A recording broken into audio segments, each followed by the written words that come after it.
Je disais Alléluia. Amen. Ce matin, bien aimé, je vais continuer sur mon thème. Bon, j'ai béni Dieu, vous n'avez pas vu un changement? Alléluia. Amen. Oh, mais c'est confortable. Gloire à Dieu. Amen. Que Dieu bénisse son serviteur, le diacre Émile. Amen. Non, bien aimé, quand il y a quelque chose, il faut louer les bienfaits. Amen. Amen. Vraiment, ça c'est merveilleux. Que Dieu te bénisse, mon frère. Amen. C'est une bonne chose. Notre tableau, même s'il n'est pas là, mais nous allons écrire, nous savons écrire. La semaine passée, nous avons parlé de... Est-ce que quelqu'un était là? Est-ce que quelqu'un peut me rappeler ce qu'on a dit la semaine passée? Oh, on n'arrive pas à parler. L'amour dans la foi. L'amour dans la... Bien aimé, ça fait un moment qu'on est en train de parler. L'évangile, ça nous a amené dans la dimension de comprendre la motivation pour aller au ciel. Et cette motivation nous a poussé à beaucoup de choses. Nous avons puisé un petit enseignement sur le livre de Jean au chapitre 6, les versets 28 à 29. Et là où Jésus disait à ses disciples que croire en Dieu, c'est l'œuvre. Pour faire l'œuvre de mon Père, il faut croire en celui qui l'a envoyé. Et de là, nous avons tiré un petit enseignement. Et cet enseignement-là qui nous conduit jusqu'à aujourd'hui. On a parlé de la foi. La foi, c'est le ferme, ou cette ferme assurance que les gens, des choses qu'on espère. Mais aussi la démonstration de ce qu'on ne voit pas. Alléluia. Mais nous avons compris que la foi, ce n'est pas simplement ça. La foi, c'est aussi croire, c'est aussi faire l'œuvre de Dieu. La foi, c'est faire l'œuvre de Dieu. C'est, oui, bien évidemment, c'est cette ferme assurance, mais la foi, c'est aussi faire l'œuvre de Dieu. Et en allant ici, nous avons vu les caractéristiques de la foi. On avait parlé de l'humilité, on avait parlé du pardon également. Mais la semaine passée, Dieu nous a menés dans l'amour. Mais l'amour dans la foi. Amen, amen. On avait introduit, on avait vu le deuxième point qui était l'importance de l'amour dans la foi. Et aujourd'hui, nous voulons évoluer. Parce que la semaine passée, je me suis même surpris. J'ai été surpris par le temps. Et j'ai dépassé. Je vous promets aujourd'hui de ne pas dépasser. Vraiment, faites-moi signe là où vous êtes. Faites-moi un signe.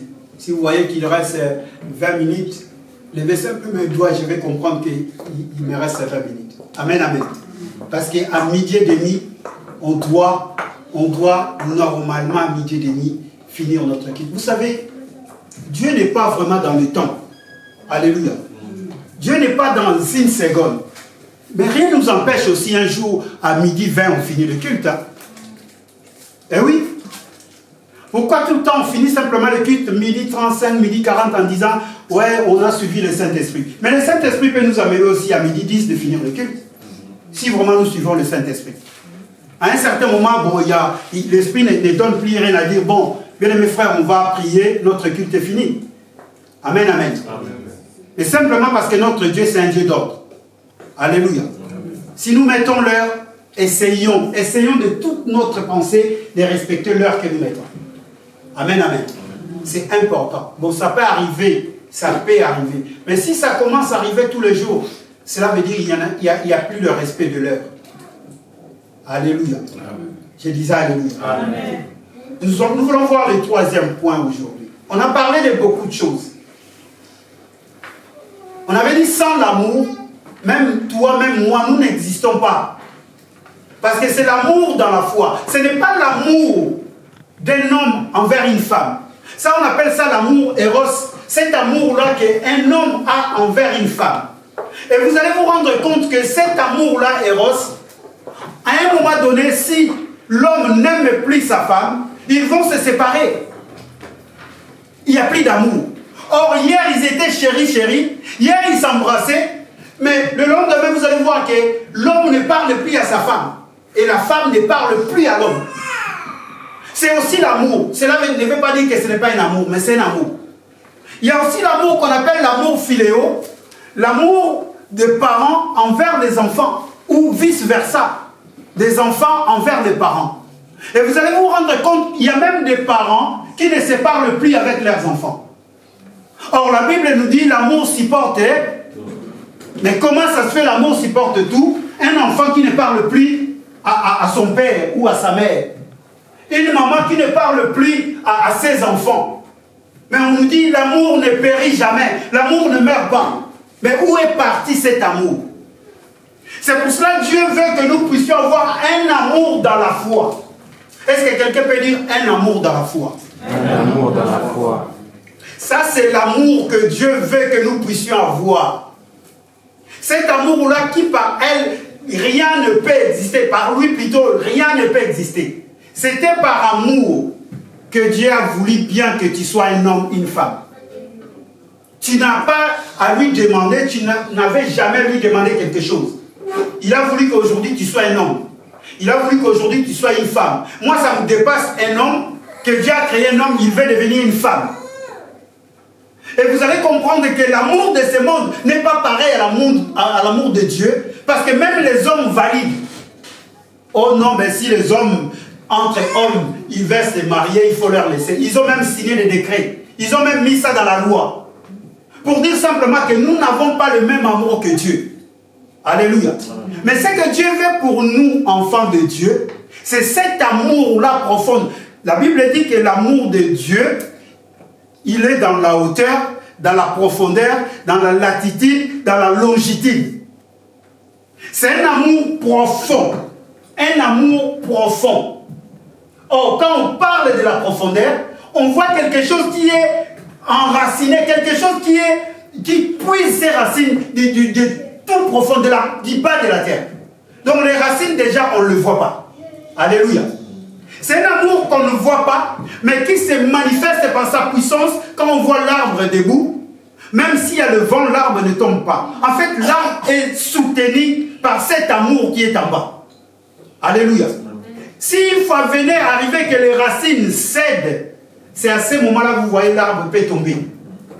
Alléluia. Je disais alléluia.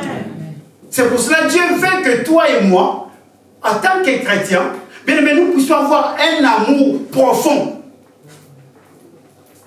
Et cet amour-là, bien aimé, on appelle amour agapao. L'amour agapao, c'est l'amour qui est sans réserve en fait. Alléluia. Quand on parle de l'amour agapao, c'est l'amour qui est sans réserve. Donc tu ne regardes pas simplement ton frère, ou ta mère, ou ton enfant, ou celui qui t'a donné l'argent pour l'aimer. Tu aimes une personne, tu l'aimes de tout ton cœur, de toute ton âme. On avait lu le livre des Nombres, chapitre 6, verset 5. Tu aimeras ton Dieu de tout ton cœur, de toute ton âme et de toute ta force. Amen, amen. Et aujourd'hui, je vais parler du troisième point. Cet amour doit nous amener à un regard différent. Est-ce que quelqu'un veut dire un regard différent? Bien aimé, aujourd'hui, j'ai constaté une chose. On aime une personne quand on est bien avec la personne. Mais dès qu'il y a quelque chose qui arrive, c'est fini. Force à constater, la personne qui t'a appelé hier papa, aujourd'hui, il ne prononce même plus ton nom. Ah, vous connaissez ces frères-là. Et pourtant, hier, c'est lui qui t'a appelé mon pasteur. Mais une fois, ça ne marche pas. Est-ce que vous connaissez le frère Samuel? Oui, bien évidemment, je suis frère. Mais hier, j'étais, papa, est-ce que ça va? Mais il peut te voir dans la rue comme ça, même pas te calculer. C'est incroyable. Or, l'amour de Dieu doit nous demander, cet amour dans la foi, doit nous demander à avoir un air différent, avoir un regard différent. Quand je parle d'un regard différent, cela veut dire quoi? Cet amour-là doit être capable à pouvoir minimiser des petites choses. Alléluia. Il faut avoir un regard différent. Est-ce que tu peux dire à ton frère, il faut avoir un regard différent? Bien, mais tu sais bien que ça, ce n'est pas ça. Mais aie un regard différent. Aie maintenant un regard. On va lire, on va prendre Hébreux 12. Allons-y dans le livre d'Hébreux 12.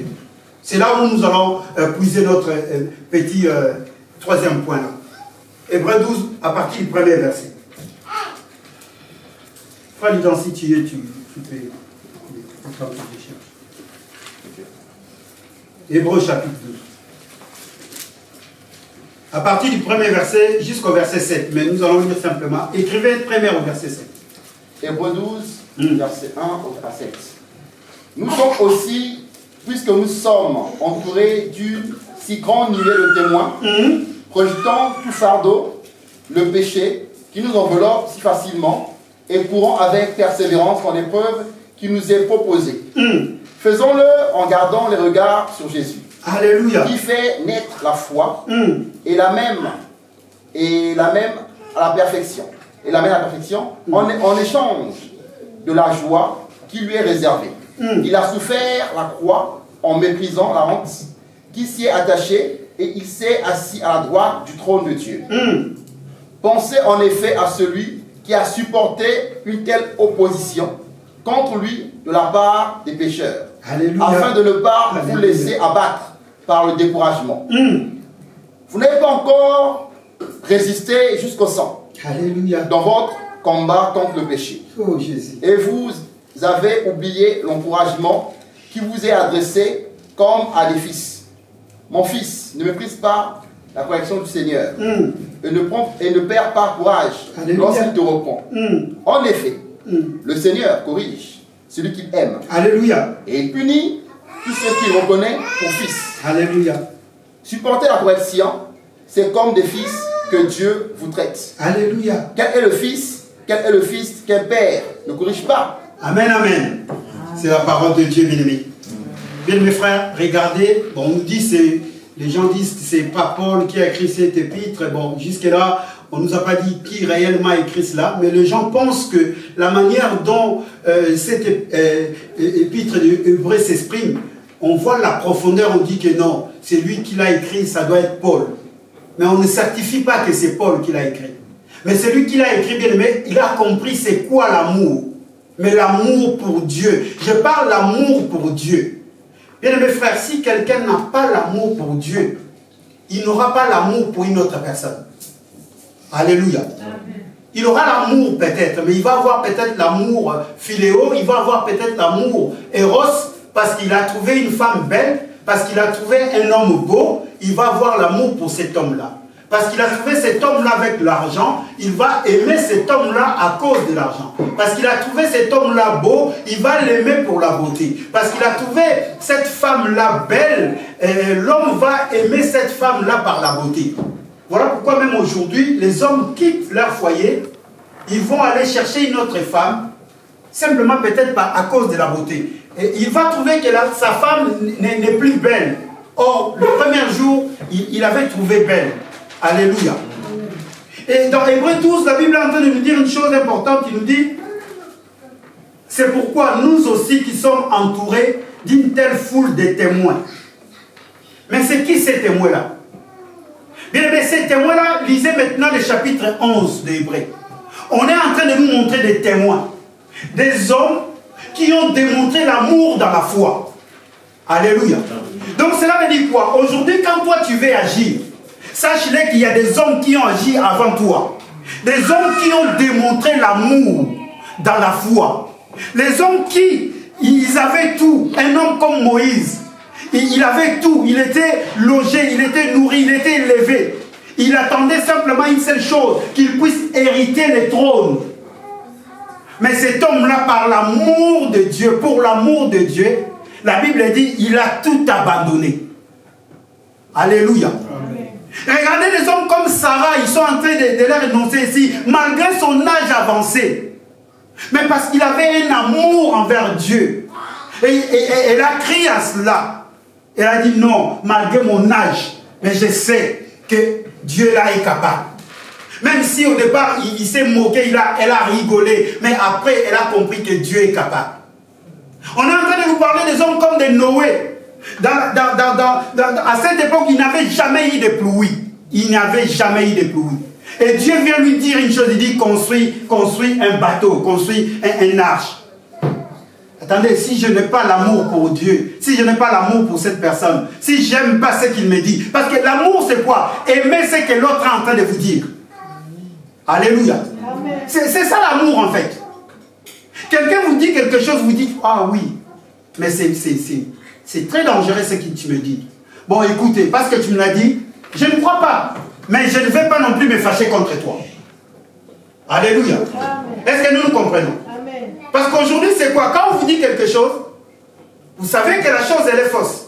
Mais au lieu même de dire, bon, écoutez, j'ai accepté ce que vous avez dit, mais moi, je n'adhère pas. Mais vous allez voir, des personnes se fâchent. Alléluia. Or, l'amour de Dieu, c'est cet amour-là qui nous donne la capacité de pouvoir regarder d'abord l'exemple des autres. Parce qu'il y a un grand nombre de témoins qui nous entourent. Et ces hommes-là, quand on voit leur manière qu'ils ont marché, bien aimé, ils n'ont pas vu d'abord leur propre intérêt. La manière dont ces hommes-là sont morts, bien aimé, si on vous le dit aujourd'hui, vous n'allez pas croire. Parce qu'ici, bien aimé, personne, si on vient ici, un homme rentre ici avec une arme, il pointe, il dit qu'il rentre ici, il dit, bon, tous ceux qui sont pour Jésus à droite, qui sont ne sont pas pour Jésus à gauche, tous ceux qui sont pour Jésus, on va les tirer. Vous allez voir la réaction. La réaction, on va le voir de suite. Alléluia. D'ailleurs, on le voit. Il y a juste un petit problème. Ah non, non, non, moi c'est ma famille, moi c'est mon enfant, moi d'abord c'est ma femme. Mais et Jésus, il est où? Alléluia. Jésus, il est où? Ah non, moi d'abord, non, moi c'est d'abord ma femme. Vous allez voir que nous sommes d'abord capables à protéger nos enfants, à donner de l'amour pour nos enfants, pour nos femmes, pour nos maris, qui est la parole de Dieu. Mais ces hommes-là ont donné d'abord l'amour à la parole de Dieu. Alléluia. Amen. Mais c'est ça l'amour. Et quelqu'un qui est imbibé de cet amour, rien ne peut lui faire peur. Amen, amen. Amen. Parce que nous sommes attachés à notre vie comme si notre vie nous appartenait. Comme si la vie nous appartenait. Non, la vie ne nous appartient pas. Tu étais vivant hier, aujourd'hui tu peux être morte. Alléluia. Est-ce qu'on est là? Amen, on est là. Non, nous devons d'abord avoir l'amour envers Jésus. Parce que l'amour envers Jésus, c'est quoi? Cet amour-là, bien aimé, même quand tu es malade, lui, il est là. Quand tu souffres, Jésus est là. Il s'avère que tu souffres, tu prends des médicaments, alléluia, et Dieu fait grâce, tu guéris. Mais Dieu peut faire grâce aussi, tu ne guéris pas. Amen, amen. Quand tu es à l'hôpital, Jésus est toujours là. Ici, d'ailleurs, en Europe, quand on arrive le soir, la visite finit vers 20h30. À 21h, tout le monde doit partir. Est-ce que nous sommes là? Amen. Mais Jésus, il est toujours là. Et cet amour-là, laissez-moi te dire, si ça s'avère que tu meurs, les gens vont venir pleurer, ils vont démontrer leur amour. Ils vont pleurer, ils vont pleurer, ils vont pleurer. Mais le jour qu'on te prend, on te met dans un cercueil, on t'amène jusqu'à la tombe, tout le monde rentre. Mais Jésus, il est présent. Bon, imaginons maintenant, si je m'attache à cette personne-là, si je fixe mon regard à cette personne-là, fixer le regard vers Jésus, bien aimé, c'est une dimension très très grande. Et Hébreux 12 nous le dit, que Dieu te bénisse, homme de Dieu. Tout à l'heure, homme de Dieu disait, si quelqu'un fixe ses regards vers le Seigneur, mais c'est une personne joyeuse. Alléluia. Amen. Tu peux fixer ton regard vers ton frère, mais ton frère demain peut te décevoir. Tu peux fixer ton regard vers ta femme peut te décevoir. Tu peux fixer ton regard vers tes parents, vers même tes enfants. Un jour à l'autre, ils vont partir. Alléluia. Amen. Mais quand tu fixes le regard vers Jésus, la Bible dit que tu as la joie éternelle. C'est de cet amour que Dieu veut que nous puissions avoir. Église, je suis venu parler à quelqu'un. L'amour, c'est une bonne chose. Aimer son frère. D'ailleurs, la Bible le dit dans le livre de 1 Jean. Celui qui n'aime pas son frère, c'est pire qu'un meurtrier. C'est un amour. Aimer sa femme, c'est parfait. Il faut le faire. Mais Dieu veut que nous puissions voir d'abord l'amour de l'œuvre. Alléluia. Cet amour-là qui, quand tu te réveilles le matin un dimanche, tu as déjà préparé ton culte le samedi. Tu sais bien que le culte commence à 10h. Je me plains, mais je continuerai à le dire. Le culte commence à 10h. Bien aimé, dans notre travail, Si on commence à 8h, à 5h du matin, on se lève. N'est-ce pas? Mais regardons-nous en face. Qu'est-ce qui nous manque? Qu'est-ce qui nous manque les dimanches? D'être là même à 10h moins 2 minutes. Il nous manque quoi? Alléluia. Vous allez me dire, non, moi, je vais d'abord préparer mes enfants, je vais d'abord me préparer. Et les matins, quand vous allez au travail, vous ne vous préparez pas? Alléluia. Il y a même des personnes qui font des gamelles le matin. Il se lève, il fait à manger, il prend sa douche, vous regardez l'heure. Parce que vous savez que si vous arrivez en retard au travail, le patron peut même vous donner une lettre de démission. Il peut même vous demander à démissionner. Alléluia. Amen. Mais Dieu ne nous a jamais demandé à démissionner. Bien aimés, essayons de changer la manière de travailler avec Dieu. Mon frère, est-ce qu'on peut lire le livre de 2 Rois? 2 Rois, chapitre 23. On va lire le verset 24 à 27. On va voir un homme qui avait, la Bible dit, c'est le seul homme. Ça m'a tourmenté. Allons-y dans 2 Rois, chapitre 23.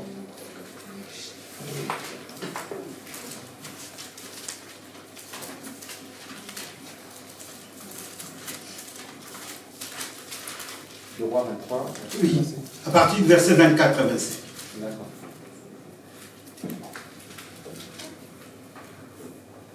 Deux Rois chapitre 23, du verset 24 au verset 25. 25, ouais. De plus, Josias fit disparaître ceux qui invoquaient les esprits et les spirites, ainsi que les téraphins, les idoles et toutes les horreurs qu'on voyait dans le pays de Juda à Jérusalem. Il fit cela afin de mettre en pratique la parole de la loi écrite dans le livre que les prêtres Hilkiah avaient trouvé dans la maison éternelle.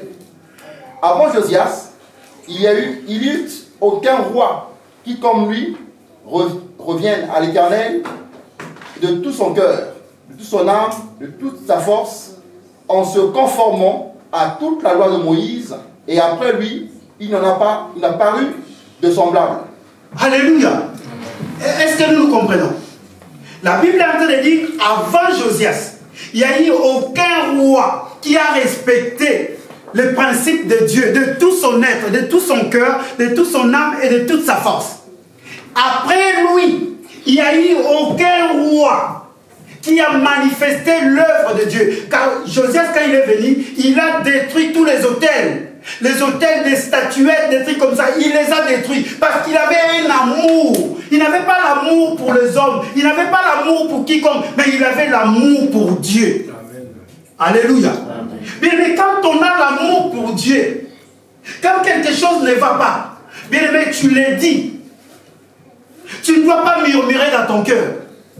Quand on a l'amour pour Dieu, bien aimé, on ne peut jamais changer. L'amour pour Dieu ne change pas. Même si la personne, tu ne vas plus le voir, même si la personne, tu ne vas plus le côtoyer, mais l'amour que tu as envers lui ne doit pas changer. Alléluia. Amen. Parce que c'est cet amour-là qui nous pousse, mais non pas à aimer une personne. Il faut commencer d'abord à aimer Dieu. Tu aimeras ton Dieu de tout. Voilà pourquoi dans Matthieu 22, quand les gens sont venus voir Jésus pour lui éprouver les pharisiens, ils lui demandent, mais maître, quel est le plus grand? Quel est le plus grand? On a vu ça la semaine passée. Jésus avait d'abord mis à KO les Sadducéens qui parlaient pour la résurrection. Et il vient maintenant, les pharisiens viennent nous voir, ils lui demandent, mais maître, tu nous parles de ça. Quel est le plus grand commandement? En fait, ils ont voulu éprouver Jésus.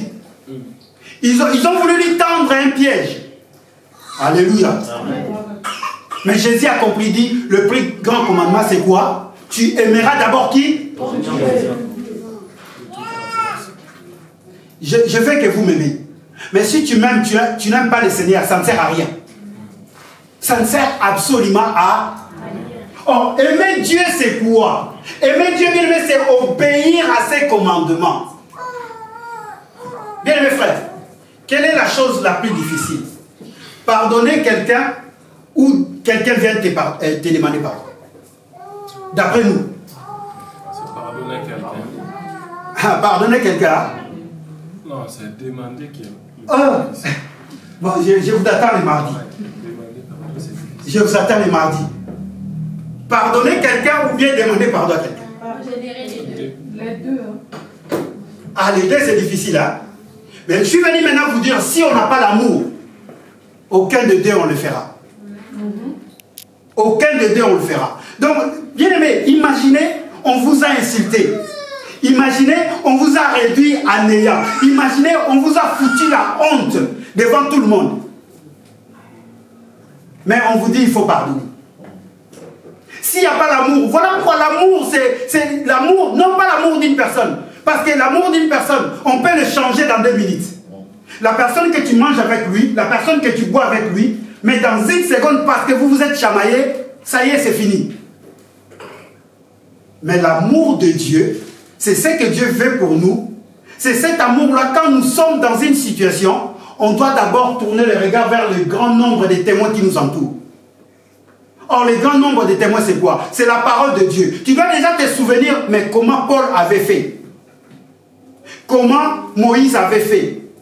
Comment Abraham avait fait? Comment Isaac avait fait? C'est ça les grands nombres de témoins qui nous entourent. Les gens pensent que les témoins qui nous entourent, c'est mon frère qui est à côté. Oui, il peut être aussi un témoin.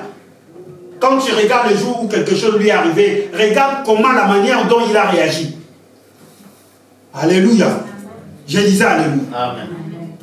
Et cet amour-là, c'est pour cela que j'ai dit, il doit avoir un regard différent. Un regard différent, non pas par rapport au problème qui t'arrive, mais un regard différent par rapport à la parole de Dieu. Amen, amen. Donc quand quelque chose arrive, la première des choses que l'homme, que tu es, que je suis, doit faire, tu dois d'abord regarder la parole de Dieu. Tu dois d'abord commencer à regarder pour ces problèmes, qu'est-ce que la parole de Dieu me dit. Amen, amen. Amen.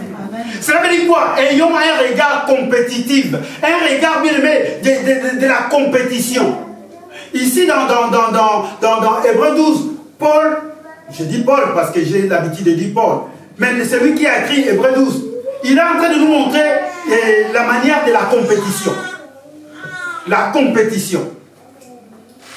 Le regard d'un compétiteur, c'est lui qui vient pour, je dirais, je prends la course, parce qu'ici on parle de fixer les regards. Quelqu'un qui vient pour la course, la Bible dit dans Hébreux 12, la Bible nous dit, débarrassons-nous de tout ce qui nous gêne. Parce que nous sommes entourés d'un si grand nombre de témoins, débarrassons-nous.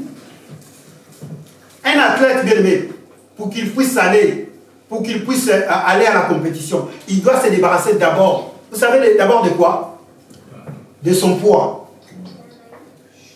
Vous allez voir même les boxeurs, même les coureurs, les gens qui font des arts martiaux, qui sont... D'abord, on va les peser par catégorie. Si on voit que toi tu pèses 50 kilos, l'autre pèse 30 kilos, il dit non, vous n'êtes pas dans la même catégorie. Alléluia. Si tu veux courir dans les 30 kilos, tu dois te débarrasser des 20 kilos. Comme toi et moi, on ne peut pas courir dans la même catégorie. On doit dire non, Samuel, soit Samuel, tu vas manger beaucoup pour que tu arrives à la dimension de la catégorie de leader. Donc tu dois te débarrasser de quelque chose.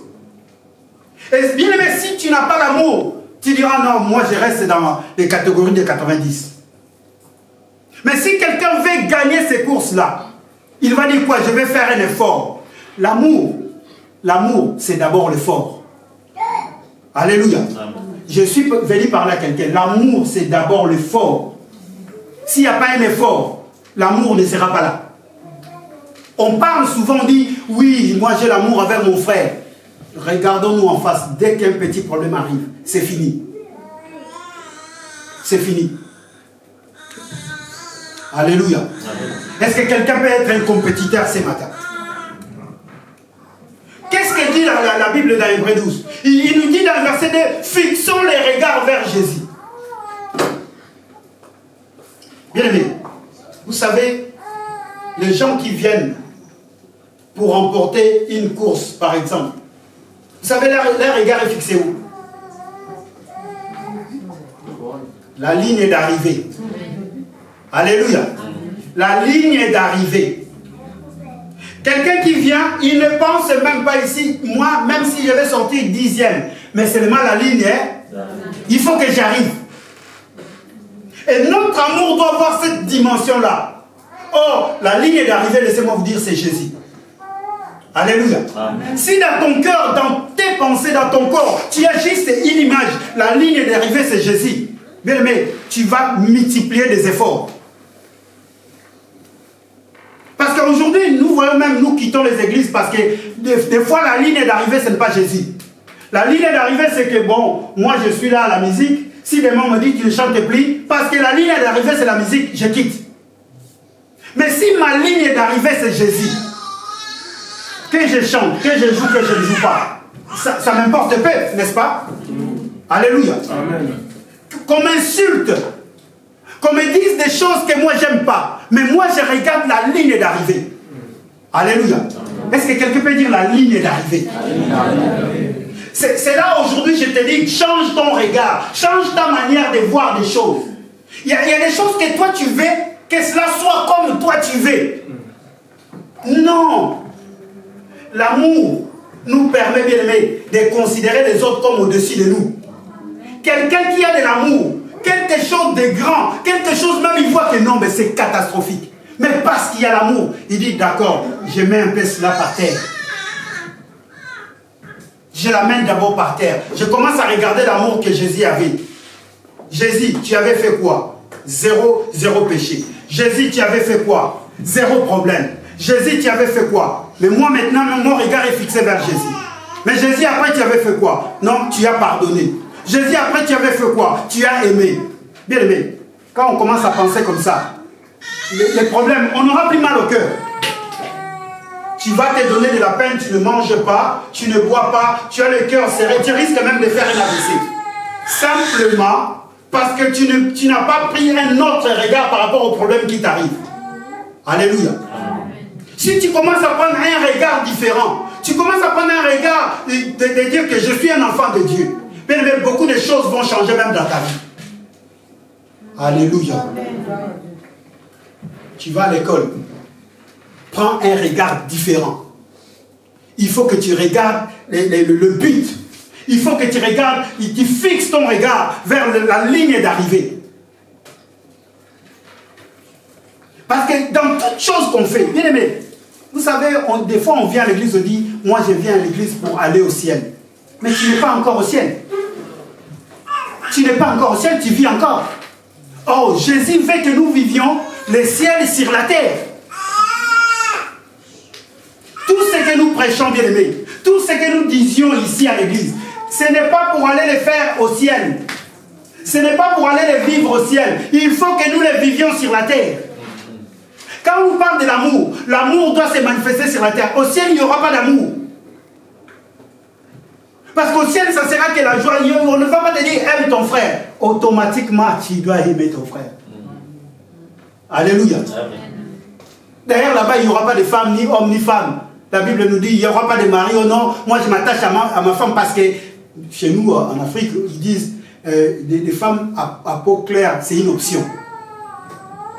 Et c'est pour cela que vous voyez les hommes se battent. Ils cherchent des femmes qui ont la peau claire parce que c'est une option.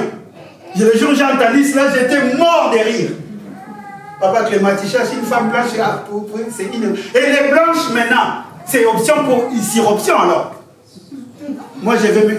Ma femme est là alors. Non, j'allais épouser une blanche. Parce que les gens disent que si tu as une femme à peau claire, c'est une option. Je dis waouh, elle devient une voiture. La clim, airbag, je ne sais pas quoi, c'est une option. Et vous allez voir des hommes se battre à cause de ça. Mais au ciel, il n'y aura pas d'option. Alléluia. Bien aimé, ce qu'on nous enseigne, ce que la Bible nous enseigne, c'est pour que nous puissions le vivre sur la terre. Et on a une grâce. On a, bien aimé, on a ce que le monde appelle, ils ont la chance. Nous, on a cette chance-là. On a une grâce. Il y a des hommes qui sont passés avant nous, qui nous ont démontré comment aimer. Alléluia. Ils nous ont démontré comment. Est-ce que nous sommes là? Oh, on dirait qu'on n'a jamais lu cela. Donc aujourd'hui, le livre de Romains chapitre 1, à partir du verset 21-26 par là, il dit, nous n'avons aucune excuse, parce que les réalités que Dieu devrait montrer par la nature, il nous a dépeint cela. On n'a aucune excuse d'aimer Dieu. Parce que la vie même, comme on dit, l'élément dit, la nature ne vous enseigne-t-elle pas. Donc ils ont pris ça dans la Bible. Quand vous lisez les Romains chapitre 1, le chapitre 2, vous allez voir que Dieu dit, vous n'avez aucune excuse. Parce que tout ce que vous cherchez de Dieu, je vous les ai fait montrer. Comment aimer Dieu? Dieu nous les a fait montrer. Quand tu lis Hébreux chapitre 11, Dieu te montre comment on doit l'aimer. Amen, amen. Amen. Est-ce que quelqu'un ce matin peut fixer son regard vers Jésus? Il est celui qui nous a donné même comment on dit, les signaux de départ. Vous connaissez les signaux de départ? Est-ce que quelqu'un connaît les signaux de départ? Est-ce que quelqu'un veut le connaître? Il est la ligne d'arrivée, mais il est aussi celui qui nous a donné les départs. Quand j'étais jeune à l'école, ou bien dans le quartier, on faisait des courses, des compétitions comme ça, des courses. Mais vous allez voir, il faut qu'il y ait un signal. Et hier, quand je méditais, j'ai rigolé en moi-même. Parce qu'on pensait parler français, mais on ne parlait pas français en fait. Vous savez comment on disait? On était debout d'abord. Au lieu de dire prêt, nous on disait prends. C'est vrai, hein? Je vous dis dans ma langue. On disait d'abord prends Fukama. Donc prends, tu te mets d'abord à genoux. Et on disait encore prends, les gens qui sont dans ma génération ils le savent. On disait prends Fukama. Au lieu de dire prêt, on disait prends Fukama. Prends Téléma. Et le troisième gong, c'est pour courir. Donc il y a quelqu'un qui donne le départ. Or, c'est Jésus qui nous a donné le départ. Et ce départ s'appelle la foi. Pour arriver, il faut d'abord que tu aies la foi. Si tu ne crois pas en Jésus, voilà pourquoi dans Jean 1, il dit à tous ceux qui l'ont cru, il a donné quoi? C'est ça le départ. Tu as un pouvoir, mais comment tu n'arrives pas à supporter l'autre? C'est ça le véritable problème. Tu as un pouvoir de supporter. Parce que le pouvoir qu'on nous donne, nous pensons simplement le pouvoir qu'on nous donne. Je te chasse au nom de Jésus. Je te lie, je te ligote. Oh. Bien. Tu as ligoté. Tu as ligoté. Moi, je me pose des questions. Frère Adolphe, tu as ligoté Satan. Je ne sais pas si tu l'as vu déjà pour le ligoter. Bon, tu as ligoté le diable. En esprit, bien évidemment. Et tu lui dis, je te chasse. Comment il va partir? Quelqu'un que tu as ligoté. Quelqu'un que tu as lié. Et tu lui dis, maintenant pars. Est-ce qu'il va partir? Des fois, non, même par notre manière de prier, on doit changer. Je te lie, je te ligote, pars. Mais il ne partira pas. Il ne partira pas. Parce que tu l'as ligoté. Comment il va partir? Il va te demander, délie-moi pour que je parte. Amen, amen. Est-ce que nous sommes là? C'est capital. C'est cet amour-là, bien aimé, que je te parle, l'amour d'une compétition. L'amour de Dieu, ça doit être un amour d'une compétition. Tu es là, tu te dis, non, je dois me donner, je dois supporter la souffrance. Les athlètes supportent la souffrance. Pour juste ces 3 minutes, ou même pour juste ces quelques secondes, il doit s'entraîner pendant des années et des années. Est-ce que vous le savez? Un combat un jour d'un boxeur qui n'a duré que 26 secondes. Mais ils se sont préparés pendant 1 année, 2 ans, 3 ans. Est-ce que tu te prépares pour le ciel? Or, pour se préparer pour le ciel, il faut avoir cet amour-là dans la foi. L'amour qui supporte. Il nous dit, regardez la souffrance qu'ils ont vécue, les hommes qui vous ont précédés. Aujourd'hui, tu n'aimes même pas simplement qu'on t'insulte. Tu n'aimes pas simplement qu'on touche à ta vie. Moi, on ne touche pas ma vie. Mais est-ce que tu as vraiment la vie? Est-ce que tu as la vie? Ou sinon, c'est Dieu qui te prête vie. Alléluia. Est-ce que nous sommes là? Amen. Est-ce que quelqu'un a la vie? Moi, je dis c'est Dieu qui me prête vie. Amen. Parce que ça ne m'appartient pas. Ecclésiaste le dit, hein, il dit, aucun homme ne peut retenir son souffle. Aucun homme. Bon, on va faire l'exercice maintenant. Nous n'allons pas respirer pendant 10 minutes. Les pompiers vont venir. Les pompiers vont venir. Personne ne peut retenir son souffle. Amen, amen. Est-ce que je me fais comprendre? Quelqu'un peut dire, je porte mon regard vers Jésus. Je porte mon regard vers Jésus. Bien, mais cet amour-là qui doit t'amener dans la dimension de supporter les critiques. Amen. Amen. Proverbe chapitre 13, verset 18. Homme de Dieu, est-ce qu'on peut lire?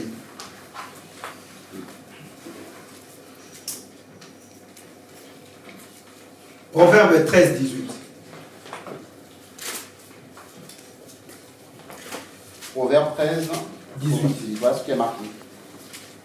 La pauvreté et la honte sont pour qui néglige l'instruction. L'honneur pour qui tient compte du reproche. Alléluia. Alléluia. Amen.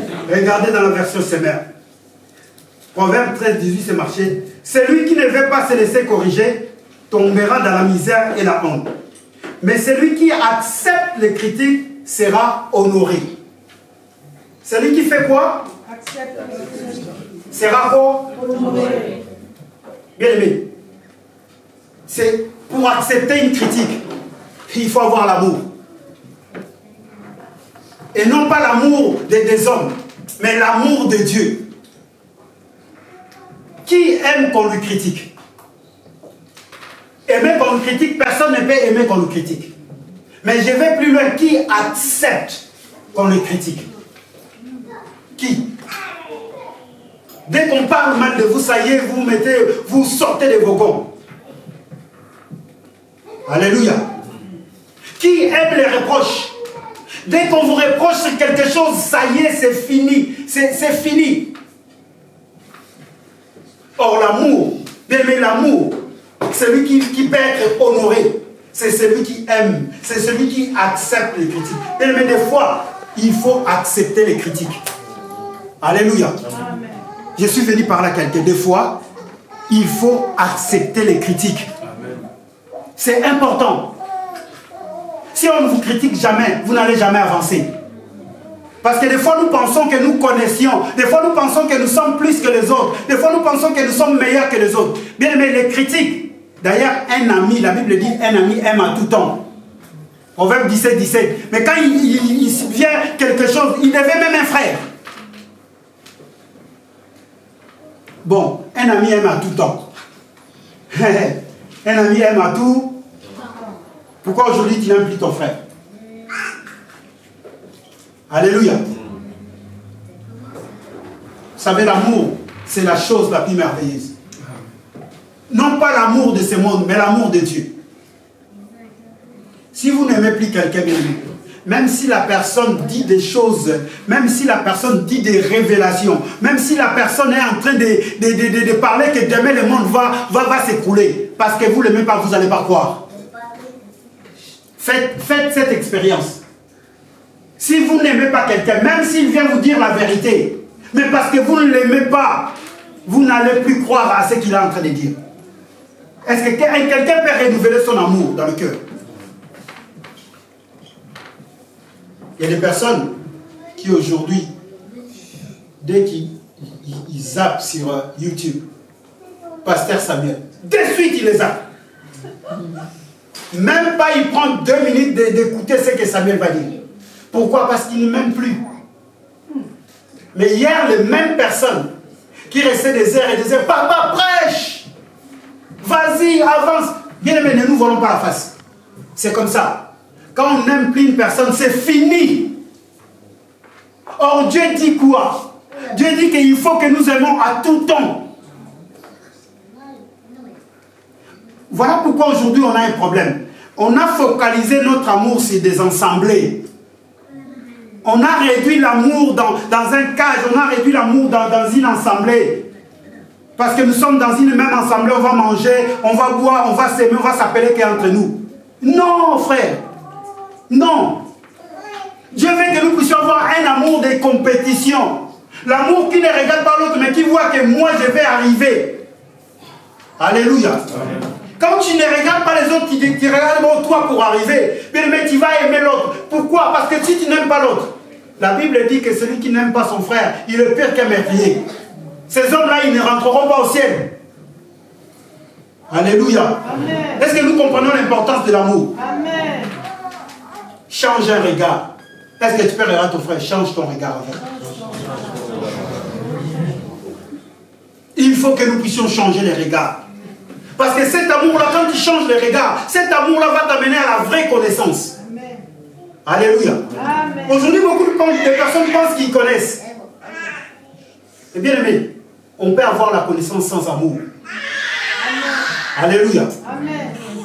On pense connaître. Mais est-ce que Dieu te connaît? Est-ce que vous êtes déjà posé la question?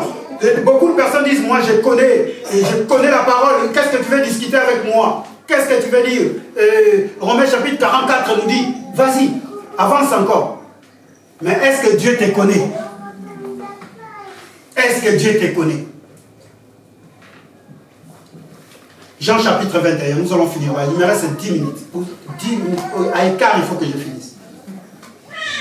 Donc, quatrième point, la vraie connaissance. L'amour dans la foi doit nous amener à la vraie connaissance. La vraie connaissance. Dans le livre de Jean chapitre 21, nous connaissons. Jésus était en train de poser la question à Pierre, en lui disant, est-ce qu'on peut lire la parole de Dieu? 15-17. Jean 21, 15-17. Jean 21, 15-17, voilà ce qui a marqué. Lorsqu'ils eurent mangé, Jésus dit à Simon-Pierre, Simon, fils de Jonas, m'aimes-tu plus que ceci? Il répondit, oui Seigneur, tu le sais, que j'ai l'amour pour toi. Oh Jésus. Jésus lui dit, nourris mes agneaux. Verset 17. Il lui dit, jusqu'à verset 17. Ah d'accord. Il lui dit, une deuxième fois, Simon, fils de Jonas, m'aimes-tu? Il lui répondit, oui Seigneur, tu le sais, j'ai de l'amour pour toi. Jésus lui dit, prends soin de mes brebis. Il lui dit, la troisième fois, Simon, fils de Jonas, as-tu de l'amour pour moi? Pierre fut attristé de ce qu'il lui avait dit la troisième fois. J'ai de l'amour pour moi. Et il lui répondit, Seigneur, tu sais tout. Alléluia. Tu sais que j'ai de l'amour pour toi. Alléluia. Jésus lui dit, nourris mes brebis. Alléluia. Alléluia. Est-ce que vous avez compris quelque chose dans ces versets? À 3 reprises. La première fois, qu'est-ce que Jésus demande à Pierre? Pierre, même. Qu'est-ce que Pierre a répondu? J'ai de l'amour pour toi. La deuxième fois, qu'est-ce que Jésus lui demande? Et Pierre répond quoi? La troisième fois, Jésus formule il fait une autre formule. Il a dit quoi? Il dit plus m'aimes-tu. Il dit, as-tu de l'amour pour moi? Ça change tout, frère. Il dit non. Il dit plus, Simon, est-ce que tu m'aimes? Il dit, as-tu de l'amour pour moi? L'heure avance, mais on va un jour ouvrir cette parenthèse. As-tu de l'amour pour moi? M'aimes-tu? On va dire que c'est presque la même chose. Mais quand il vient maintenant, il vient dans une dimension maintenant. As-tu de l'amour pour moi? Pierre n'arrive pas à répondre. Et pourtant, la première fois, il a dit quoi? Tu le sais, j'ai l'amour pour toi. La deuxième fois, il dit, j'ai l'amour pour toi. La troisième fois, Pierre n'arrive pas à répondre. La Bible dit quoi? Pierre, il était attristé. Pierre, il était attristé. Il ne dit plus, Seigneur, j'ai de l'amour pour toi. Il dit simplement, Seigneur, tu l'es. Je sais, tu le sais. Tu es mort, je sais. Dieu sait toutes choses. En fait, c'était la dimension. Pierre, quand il répondait à Jésus, dit, j'ai de l'amour pour toi. Jésus voyait l'amour philéo. Il dit, bon, tu as de l'amour pour toi parce que je suis ton maître. Je suis celui qui t'a donné à manger. L'amour entre frères. L'amour d'un père et d'un fils. Mais ce n'est pas ça que Jésus recherchait. Voilà pourquoi il nous pose encore la question la deuxième fois. Il dit, Simon, non, ce n'est pas de ça, mais Simon ne comprenait pas. Mais quand Simon vient de comprendre, allez-y lire dans le livre de Matthieu chapitre 18, il a compris, non, Jean 18, il a compris maintenant. Quand les gens sont venus voir Pierre, une dame est venue la voir et dit, oh, toi aussi tu n'étais pas avec Jésus. Pierre avait renié. Et 3 fois. Et Jésus la pose aussi la question 3 fois. Et c'est la 3e fois quand Pierre, on lui a posé la question, Pierre est allé pleurer amèrement. Et la 3e fois, Jésus, quand lui dit Pierre, tu m'aimes, quand Pierre dit tu le sais, il lui dit paie mes brebis. Prends soin de mon œuvre. C'est cet amour-là que Jésus attendait de Pierre. Il n'attendait pas Pierre qui lui dit Seigneur, moi, je t'aime comme je t'aime Jean. Il dit non, non, non. Est-ce que tu m'aimes par rapport à mon œuvre? Pierre aimait Jésus. Il a dit même à Jésus, Seigneur, partout où tu veux aller, moi j'irai. Jésus lui dit non, t'inquiète pas, d'ailleurs ce soir même tu vas me régner 3 fois. Parce qu'il avait un amour envers Jésus, mais il avait un amour corporel. Un amour de sens. C'est cet amour-là qui aujourd'hui nous anime. Un amour simplement des frères parce qu'on mange, parce qu'on partage bien, parce qu'on s'aime. Non, Dieu veut que nous puissions aller au superlatif. L'amour pour lui. Alléluia. Amen. Je disais Alléluia. Amen. Si nous avons l'amour pour Jésus, personne ne va abandonner personne. Je dis bien personne ne va abandonner. Change ton regard. Ce qui s'est passé hier. Pourquoi on doit rester dans des choses, dans des petites choses qui sont passées hier? Bien mes frères, laissez-moi vous dire une chose. Dieu sait tout. Dieu sait tout. Tu veux prendre la place de Dieu? Veux-tu prendre la place de Dieu? Il y a des choses que tu ne connais pas. Il y a des choses que toi tu es resté avec dans ton cœur. Ce qui s'est passé hier, ce que les gens t'ont dit hier, ce que les gens ont fait hier, tu as gardé cela dans ton cœur. Mais tu sais demain? Est-ce que tu sais demain? Alléluia. Est-ce que tu connais demain? Dieu sait tout. Peut-être la personne que tu négliges aujourd'hui, c'est la personne qui demain va t'apporter de l'aide. La personne que tu dis, plus jamais je lui parlais, moi je me suffis à moi-même. C'est la personne qui demain va te porter dans le main. La personne qui demain va te soutenir, c'est elle.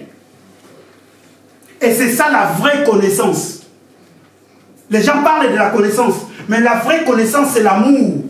L'amour de Jésus. Bien aimé, notre manière d'aimer les autres, cela démontre même la manière qu'on aime Jésus. Alléluia. Amen. Tu peux dire j'aime Jésus. Tu peux parler en langue. Tu peux guérir le malade. Mais c'est notre comportement. Regardons un peu notre comportement. Est-ce qu'on peut regarder notre comportement? Aujourd'hui, tout le monde vient chanter. Les gens prient. Les gens, même quand tu l'entends prier, c'est comme si... tu dis, mais oh là là, moi il faut que je sois aussi comme lui. Mais regardons nos comportements les uns envers les autres. Regardons nos comportements. À l'église, nous sommes des saints. Mais quand nous sommes dehors, nous sommes qui? Alléluia. À l'église, nous prions. Mais la nuit, moi j'aimerais bien avoir une personne qui m'insulte qu'une personne qui est sorcière. Alléluia. Oui, j'aimerais bien une personne qui m'insulte. Parce qu'il m'insulte, je sais que lui, il m'insulte. Amen, amen. Mais une personne qui te donne à manger, il te donne l'argent. Mais la nuit, c'est une sorcière, c'est lui qui t'envoie des mauvais sorts. Et on vit avec ce genre de personnes dans les églises. Alléluia. Amen. Non, il y a une personne quand il parle, tu vois, non, quelle onction, quelle onction. Mais la personne n'arrive pas à pardonner quelqu'un. Attendez, mais maintenant, à quoi sert cette onction-là que tu dégages et que tu n'arrives pas à pardonner une personne? Oh, je vais voir. Mais tu vas voir quoi? Demain, si Dieu revenait, homme frère. Oh, laissez-moi les temps. Est-ce que les temps t'appartient? Est-ce que les temps t'appartient? Jésus nous a aimés sans condition. Alléluia. Bien, mais si nous voulons voir cet ensemble fort, si nous voulons voir la grandeur de Dieu, bien aimé, commençons par aimer avec un autre regard. Quel est ce regard?